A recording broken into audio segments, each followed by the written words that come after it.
Hello అండి. నా పేరు లక్ష్మి. 'ఏ దేశమెగిన' నవల 21వ భాగం. డాక్టర్ గోపాల్ మున్నలూరు వచ్చి వెళ్ళిపోయి నెల దాటిపోయింది. అయినా అతని పిల్లలు అనంతసాయి, సాయి శివానీల్లో మార్పు రాలేదు సరికదా! తండ్రి తమను వెంట తీసుకుపోలేదన్న కోపంతో మరింతగా డబ్బు ఖర్చు చేస్తూ తిరగసాగారు. రామలింగేశ్వరరావు వాళ్ళ ధోరణికి విసిగి వాళ్ళని హెచ్చరించటం గానీ, మందలించటం గానీ చేయడం లేదు. డబ్బు ఇవ్వటం కూడా ఆపేశాడు. ఈ పరిస్థితుల్లోనే నెల రోజులు గడిచిపోయాయి. ఆ రోజు శుక్రవారం ఒక విశేషం జరిగింది. చేతిలో డబ్బులు తరిగిపోవడంతో అన్నాచెల్లెలు ఇద్దరూ ఆ రోజు హైదరాబాద్ వెళ్ళలేదు. ఇంట్లోనే ఉన్నారు. సాయంత్రం 4 గంటలప్పుడు మహేశ్వరి అనంతసాయి వద్దకు వచ్చింది. గుడికి వెళ్ళడం కోసం చక్కగా పట్టుదుస్తుల్లో పగడాల బొమ్మలా ఉంది. ఏమిటి మహి ఇలా వచ్చావు అని అడిగాడు. నీకోసమే గుడికి వెళుతున్నాను, నువ్వు రావాలి అని అడిగింది. నేనెందుకు? బావా నిన్ను తీసుకు గుడికి వస్తానని మొక్కుకున్నాను, రావాలి అంతే. ఎందుకు మొక్కుకున్నావు? నేను రాను. అదే మరి, అమెరికాలో మావయ్య ఆరోగ్యం చక్కబడితే నిన్ను తీసుకుని గుడికి వస్తానని మొక్కుకున్నాను. కాసేపు వాదోపవాదాల తర్వాత ఆ పిల్లతో ఎందుకొచ్చిన గొడవని అనుకుంటూ తను బయలుదేరాడు. అన్నా చెల్లెళ్ళు ఇద్దరూ అమెరికా నుంచి వచ్చి ఇన్ని రోజులైనా వాళ్ళు మున్నలూరు వీధుల్లో కాలినడకన తిరిగింది చాలా తక్కువనే చెప్పాలి. ఎప్పుడూ కార్లలోనే తిరుగుతుంటారు కాబట్టి గ్రామస్తులు వాళ్ళని చూసింది చాలా అరుదు. అనుకోకుండా ఈరోజు బావమరదళ్ళు ఇద్దరూ కాలినడకన గుడికి బయలుదేరేసరికి ఊళ్ళో అందరి చూపులు వాళ్ళ మీదే ఉన్నాయి. బయలుదేరే ముందు చెల్లెలు శివానీని కూడా రమ్మని అడిగాడు అనంత్. ఆమె టీవీలో ఏదో ఇంగ్లీషు సినిమా చూస్తూ రానని చెప్పడంతో తనే బయలుదేరాడు. మహేశ్వరి పక్కన నడుస్తుంటే ఏదో కొత్త అనుభూతి ఏర్పడుతోంది అతడిలో. ఇవాళ మహేశ్వరి సరికొత్తగా కనిపిస్తుంది. చక్కగా ఖరీదైన పట్టుచీర, జాకెట్ ధరించింది. చెవులకు దిద్దులు, మెడలో సన్నటి బంగారు గొలుసు, వాలు జడ చివర జడకుచ్చులు, జడ నిండుగా మల్లెలు, ముఖంలో అమాయకత్వంతో కూడిన వింత అందం. ఆమె చేతి చిమ్కీ గాజుల గలగల శబ్దాలకు తాళం వేస్తున్నట్టు ఆమె పాదాల వెండి పట్టీలు. అమెరికా అమ్మాయికి, సాంప్రదాయ కుటుంబాల్లోని తెలుగింటి అమ్మాయిలకి ఉన్న తేడా అర్థం కావడం ఆరంభమైంది. ముగ్ధ మనోహరంగా పూజా సామాగ్రితో కూడిన వెండి సజ్జతో తన పక్కనే నడుస్తున్న మహేశ్వరి పట్ల తెలియని ఆకర్షణ చిగురించడం మొదలుపెట్టింది. ఊరిలో తెలిసిన వాళ్ళు అనంత గురించి అడుగుతుంటే చిరునవ్వుతో బదులిస్తూ గుడివీధి వైపు అడుగులేస్తోంది మహేశ్వరి. బావ పక్కన ఇలా నడుస్తుంటే, ఊరంతా తమని ప్రత్యేకంగా చూస్తుంటే ఆమెకు చాలా ఆనందంగానూ గర్వంగానూ ఉంది. అమ్మలక్కల తమాషా మాటలకు ఆమె బుగ్గలు సిగ్గుతో కెంపులవుతుంటే ఊరకంట ఆమెనే గమనిస్తూనే ఉన్నాడు అనంత్. ఇద్దరూ గుడికి చేరుకున్నారు. గుడిలో మావయ్య గోపాల్ పేరిట అర్చన చేయించింది మహేశ్వరి. పూజానంతరం ప్రసాదం తీసుకొని గుడి మెట్ల మీద కూర్చున్నారు. కూర్చోవడం దేనికి, వెళ్ళిపోవచ్చుగా అన్నాడు పక్కనే కూర్చుంటూ. అయ్యో బావా, నీకేం తెలీదు. గుడికి వచ్చి అలాగే వెళ్ళిపోకూడదు. కాసేపు కూర్చుని వెళ్ళడం సంప్రదాయం. ప్రసాదం తీసుకో అంటూ ప్రసాదం అందించింది. బావా, తప్పో రైటో నాకు తెలీదు. ఓ మాట అడుగుతాను, చెబుతావా? అతడికి కాస్త ఎడంగా ఒదిగి కూర్చుంటూ అడిగింది. అడుగు, ఏమిటా మాట?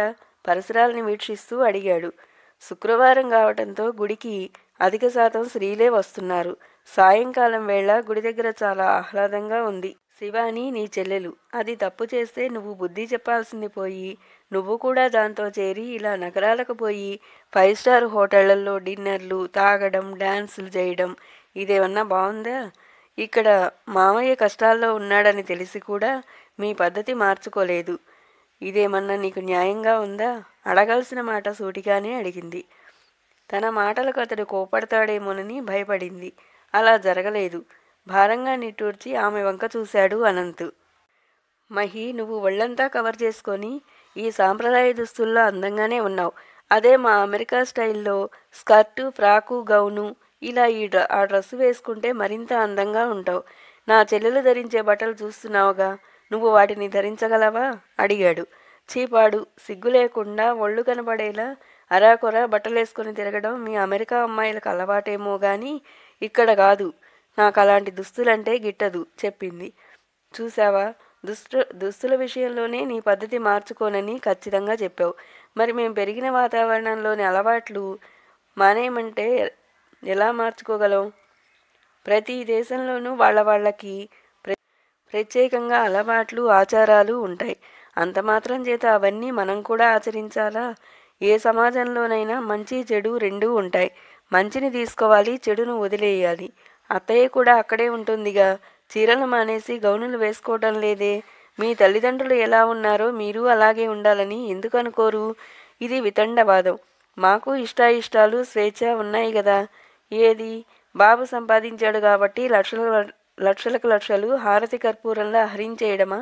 డబ్బు ఖర్చు పెట్టినంత సులువు కాదు సంపాదించడం. నువ్వు పంతులమ్మవైతే బాగుంటుంది. పాఠాలు బాగా చెప్పగలవు. అలవాట్లు మార్చుకోవడం మాటలు చెప్పినంత ఈజీ కాదు. తెలివైన వాళ్ళు ఎప్పుడూ ఒకరి చేత చెప్పించుకోరు. జీవితంలోంచే పాఠాలు నేర్చుకొని ఎప్పటికప్పుడు తమను తాము సరిదిద్దుకుంటూ ఉంటారు. మీ అన్నా చెల్లెళ్ళ పద్ధతులు బాగాలేదని అక్కడ అమెరికాలోనూ ఇక్కడ మేము అంతా బాధపడుతున్నాం. ఇవేమీ మీకు పట్టవా? బాధపడుతున్నట్టు అడిగింది. మౌనంగా ఉండిపోయాడు అనంత్. మహేశ్వరి ఇప్పుడు సరికొత్తగా కనపడుతోంది అతడికి. తాను ఊహించినట్లు ఆమె పల్లెటూరు అమాయకురాలు కాదని అర్థమవుతుంది. పరిస్థితులను ఆకళింపు చేసుకున్న ఆరిందలా మాట్లాడుతుంది. బావా, నీకు ఈ విషయం తెలుసా? తిరిగి తనే అడిగింది. ఏ విషయం? ముఖంలోకి చూశాడు. ఈ మధ్య పేపర్లలో కొన్ని విచిత్రమైన వార్తలు చదివానులే. పిల్లి పిల్లలకు కుక్క పాలిస్తుందని, కుక్క పిల్లలకు పంది తన పిల్లలతో పాటు పాలిస్తుందని. విచిత్రంగా లేదు? విచిత్రమే. అప్పుడప్పుడు అలాంటి విచిత్రాలు జరుగుతూ ఉంటాయి. కానీ ఇందులో ఒక విశేషం కూడా ఉంది కదా. పంది పాలు తాగినంత మాత్రాన కుక్క పిల్లలు పందులుగా మారటం లేదు. కుక్క పాలు తాగినంత మాత్రాన పిల్లి పిల్లలు కుక్కలుగా మారటం లేదు. స్వభావరీత్యా కుక్క పిల్లలు కుక్కలుగానే ఎదుగుతున్నాయి, పిల్లి పిల్లలు పిల్లులుగానే ఎదుగుతున్నాయి. అమెరికాలో ఉన్నంత మాత్రాన తెలుగు వాళ్ళు మాత్రం అమెరికా వాళ్ళలా ఎందుకు మారిపోవాలి? ఆమె మాటల గారడీకి నిశ్చేష్టుడయ్యాడు అనంతసాయి. అటు తిప్పి ఇటు తిప్పి విషయాన్ని తనకు అర్థమయ్యేలా ఆమె తన దృష్టికి తీసుకువచ్చిన తీరు అతన్ని అప్రతిభుణ్ణి చేసింది. ఆమెలో అందమే కాదు, అద్భుతమైన ప్రతిభ కూడా ఉందని స్పష్టమైంది. అందుకే తనను తాను మర్చిపోయి కాసేపు ఆమెనే చూస్తుండిపోయాడు. ఏమిటి బావా, నేనేమన్నా అర్థం కాని భాషలో మాట్లాడానా?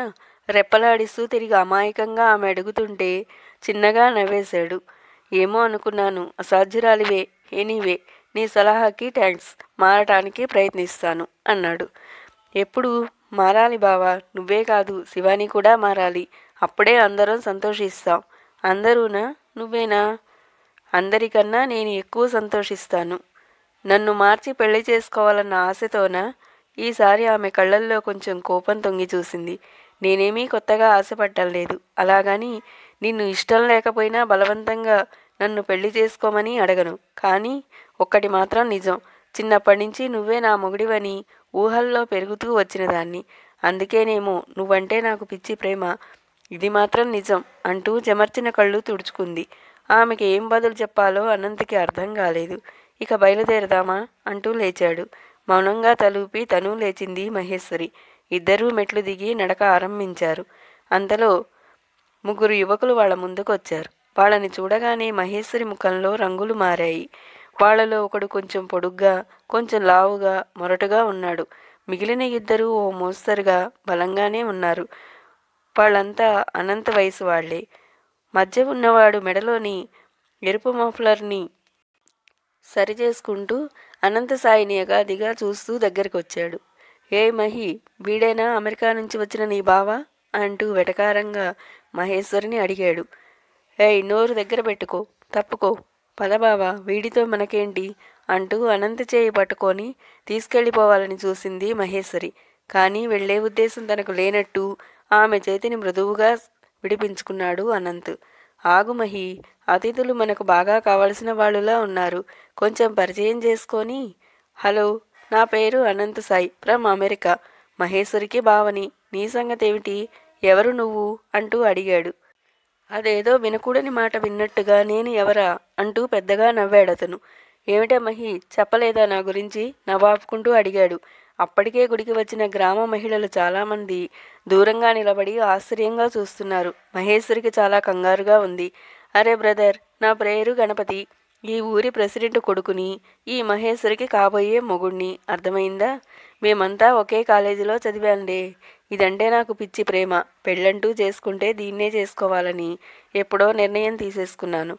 ఏమిటే, మన ప్రేమ గురించి నీ బావకి చెప్పలేదా అంటూ మరోసారి పగలబడి నవ్వాడు. ఇదన్యాయం, వాడు చెప్పిందంతా అబద్ధం అని అరిచింది మహేశ్వరి. బావా, వీడు వట్టి రోగ్, వీడి మాటలు నమ్మకు. ప్రేమిస్తున్నాను, పెళ్లి చేసుకుంటాను అంటూ నా వెంటపడి భేదించటం వీడికి అలవాటైపోయింది.